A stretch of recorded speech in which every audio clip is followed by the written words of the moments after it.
küçüklüğümden beri bu işi yapıyorum. Engelli arkadaşlarıma yararım dokunsun. Kimse kimsenin altından anlamaz. O yüzden biz kendi işimizi kendimiz görelim diye. Biz var olduğumuza inanmasak kimse bize inanmaz. Aracım bozuluyordu. Bisikletçiye gidiyordum, bisikletçiye diyordum. Lastiğim patlak. Yardımcı olmuyordular. Vallahi sadece küçük bir çantayla yine tamiratımı yapıyordum. Pandemide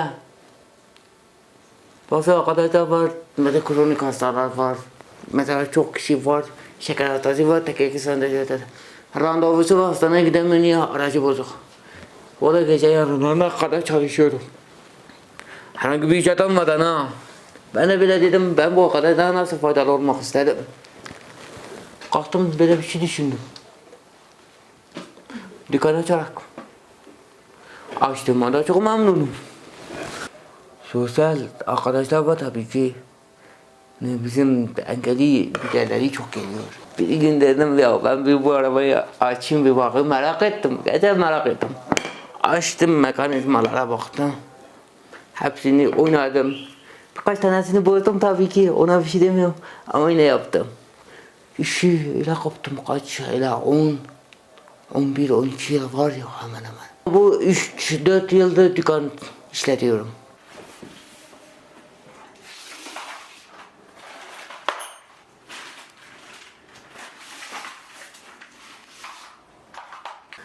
Ben geçenlerde böyle o kadar araçlar gelip geçiyordu, dedim bir kadımda geçeyim.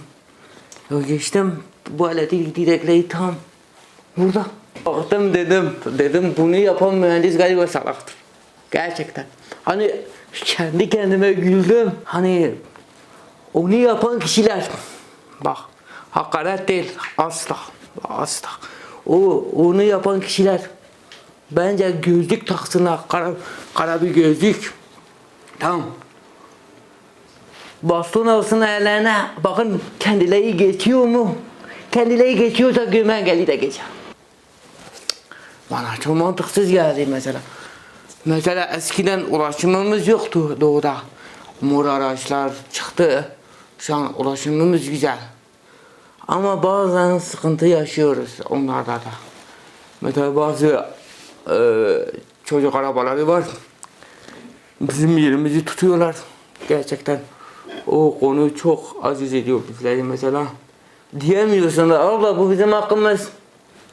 Doldurmuş patates, soğan, çocuk arabasında, çocukta kucağında.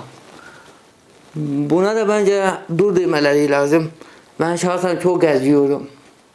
Ben çok hani bakıyorum, dikkatimi çekiyor çok şeyi.